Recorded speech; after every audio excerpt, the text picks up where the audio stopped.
67 في الوقت اللي قوتها كان يبقى موضوع اليمن ينظر إليه نظرة أخرى. إنما كون إن إحنا نفتح جبهتين في وقت واحد هذا هو الخطأ، هذا الخطأ. وقطعا كان في مقدور القيادة السياسية إنها تتفادى هذا، يا إما بإنها تمهد الطريق وتسحب قوتها من اليمن، يا إما إنها تؤجل الدخول في حرب 67. ولا سيما إن إيه طبقا للشواهد مصر هي التي كان بيدها أن تفتح حرب 67، لأنها مرة أخرى قيل أنها علشان التهديد الإسرائيلي ضد سوريا، وإن ده الغرض منه كان كما يبدو لنا كأنه مظاهرة عسكرية حتى لا تقوم إسرائيل بالهجوم على إيه؟ على سوريا. وطبعا الكلام ده غلط، لأن أي واحد يعمل مظاهرة عسكرية وليس في نيته بحق أن تتحول هذه المظاهرة العسكرية إلى فعل يبقى خطأ كبير جدا، لأن هو ما يضمنش سير الأحداث. هو بيظهر كمظاهرة عسكرية قد تؤدي الغرض منها، وبالتالي كفى الله المؤمنين شر القتال. إنما لازم يكون مستعد إذا لم تنفع هذه المظاهرة العسكرية وتتحول إلى حرب أنه يكون قادر على هذا، وهذا من الواضح أنه لم يكن موجود. فتقدر تقول إن ده من الناحية السياسية كان خطأ. من الناحية العسكرية، من الناحية السياسية أيضا إذا بقينا في الناحية السياسية، هل كان الرئيس عبد الناصر سياسي عسكري أم عسكري سياسي؟ الحقيقة هو كان الاثنين. هو كمان رجل استراتيجي، والرجل الاستراتيجي لابد أن يكون سياسيا وعسكريا. سياسيا عسكريا، السياسة تسبق العسكرية عنده أم أنه لم ينسى البذة العسكرية وهو في موقع رئيس الدولة كموقع سياسي؟ ناخد الاستراتيجية أهم، لأن الاستراتيجية بيدخل في حسابه جميع العوامل السياسية والعوامل الاقتصادية والعوامل العسكرية، كل ده بيخش تحت بند الرؤى الاستراتيجية. لكن بعض المحللين أو شهود العصر يقولون بأن الرئيس عبد الناصر لم يكن لديه المرونة السياسية والتعامل السياسي الذي كان يؤهله لأن يتجاوز بعض هذه الأخطاء التي ارتكبت ومنها حرب 67. هذه وجهات نظر، والحقيقة يجب أن عندما نناقش مثل هذه المواضيع لازم نناقش العوامل المؤثرة كثير اللي هي محيطة بهذا الوضع. هناك أشياء عرفناها بعد الحرب، وهو أن كان هناك صراع خفي على السلطة بين جمال عبد الناصر وعبد الحكيم عامر. فالسؤال، هل كان عبد الناصر يتمتع بسلطة رئيس الدولة مطلقة ولا كان مقيد بنفوذ عبد الحكيم عامر؟ فالمشاهد وطبقا لما ظهر من أحداث أن عبد الحكيم عامر كان أقوى من جمال عبد الناصر، لأنه كان بيده القوة العسكرية وبيؤثر على القرار السياسي. لكن وهذه معلومة ما نعرفهاش غير بعد الحرب. يعني شواهد كثيرة تؤكد برضو العلاقة الخاصة التي كانت بين عبد الناصر وعامر، خاصة وأن عبد الناصر هو الذي صنع عبد الحكيم عامر. هو الذي صنع عبد الحكيم عامر، إنما في أوقات الواحد بيصنع واحد وبتبص تلاقي اللي صنعه ده بينافسه، والتاريخ مليء بهذا.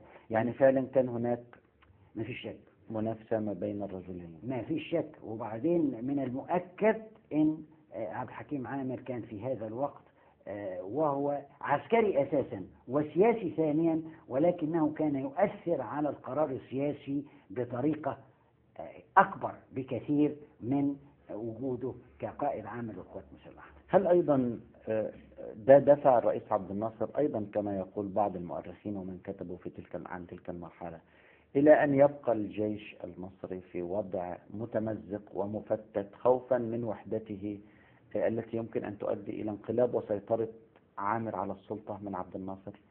فكان هناك القوات مختلفة، بعضها كان عبد الناصر له صلة مباشرة بها وبعضها الآخر كان على صلة بعبد الحكيم، وأن التفكك العسكري الموجود في الجيش ساعد على وقوع هزيمة 67.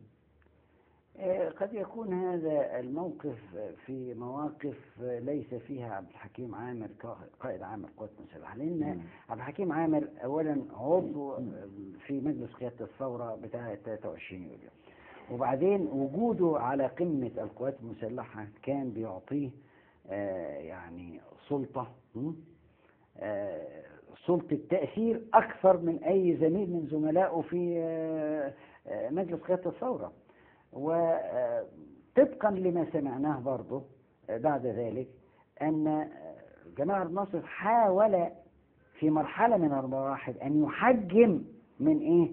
من سلطات عبد الحكيم عامر ولم يستطع. كيف؟ أمال يعني مثلا بعد العملية الانفصالية مع سوريا عام 61 أراد جمال عبد الناصر أن يحجم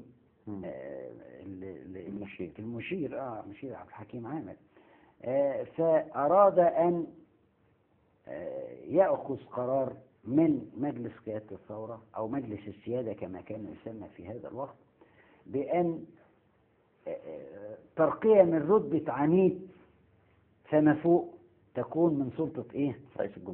رئيس الجمهورية، وتعيين القيادات تكون من سلطة رئيس الجمهورية. فعبد الحكيم عامر رفض هذا وراح قاعد في بيته وراح قاعد في مرسى مطروح أظن حاجة زي كده. فجمال عبد الناصر ابتدى هو اللي يتراجع وهو اللي يطلب من أعضاء مجلس قيادة الثورة أنهم يقنعوه بالعودة وأن يبقى الموقف كما عليه. هذا يعني أن رئيس الجمهورية غير قادر على أنه يفرض سيطرته على القوات المسلحة، وبالتالي عبد الحكيم عامر كان بيجنب جمال عبد الناصر عن السيطرة على القوات المسلحة، وكان السيطرة شبه كاملة لعبد الحكيم عامر. قد تكون هناك عملية مجاملات يعني بين الطرفين، لأن مش ممكن الوضع يصل إلى القطيعة، إنما السيطرة الفعلية على القوات المسلحة كانت في يد عبد الحكيم عامر. ما تقييمك لشخصية الفريق عامر من الناحية العسكرية؟ هل كان الفريق عامر للتاريخ مؤهلا لقيادة القوات المسلحة المصرية كقائد عام لها؟ المشير عبد الحكيم عامر يعني فقد اتصاله بالقوات المسلحة وبالعلم العسكري منذ أن تولى، يعني منذ أن ترك الجيش للسياسة في عام 52، لأنه كانوا برتبة رائد، فمعلوماته كرائد لم تزد كثيرا عن معلوماته حتى وصل إلى مشير، ولم يمارس القيادات الميدانية وخلافه، وبالتالي فنقدر نقول إن كانت تنقصه الخبرة الميدانية والثقافية والعلمية. أضف إلى ذلك إن أسلوبه في قيادة القوات المسلحة كان أسلوب العمودية، يعني زي راجل عمدة كده، ويحاول يعني يبقشش على من حواليه الانتراج بتوعه، يعني بالرتب وبالامتيازات، وبالرتب وبالمكافآت المالية وبالسفر إلى لندن لعلاج أو لمش عارف أو لفسحة أو خلافه. فالحقيقة غالبية الضباط والجنود بتجتذبهم مثل هذه الخدمات. يعني كان أي واحد يستطيع أن يصل إلى عبد الحكيم عامر ويطلب منه أي طلب يبقى هيجيبه، إنما كانت المشكلة إزاي يصل إلى إلى عبد الحكيم عامر. إنما لو وصل إلى عبد الحكيم عامر وطلب منه أي شيء هينفذه. طبعا ده أسلوب في القيادة ما هو سليم، يعني المفروض أن الواحد يكون دائما مع الحق، اللي يكون له اللي بيطلب مطالب معقولة وفي حدود القانون وفي حدود الأصول وما فيهاش طمع وما فيهاش استغلال، من حقه أنه هو يجيبه إلى هذا. إنما مش أكتسب أنا ولاء الأفراد بواسطة الامتيازات والحاجات دي. معنى ذلك أيضا أن هذا انعكس على القيادات التي ما فيش شك لأن القيادات كان أساسا هو الولاء نمرة واحد، ونعتبر هذا أيضا سبب من أسباب هزيمة 67. ما فيش شك أن كان القيادات أساسها الولاء. والولاء لمين؟ أصل الولاء إذا كان الولاء لمصر فهذا مطلوب من كل واحد، إنما الولاء لفرد مختلف. يعني الولاء لمصر والوطن شيء، والولاء إلى شخص الحاكم أو شخص القائد شيء آخر. يعني حتى الولاء لم يكن لعبد الناصر وإنما كان لعبد الحكيم. الولاء بتاع القيادات العليا كلها كان أساسا لعبد الحكيم عامر. سعادة الفريق، مقتل عبد الحكيم عامر أو انتحاره، هل كان قتل أو انتحار؟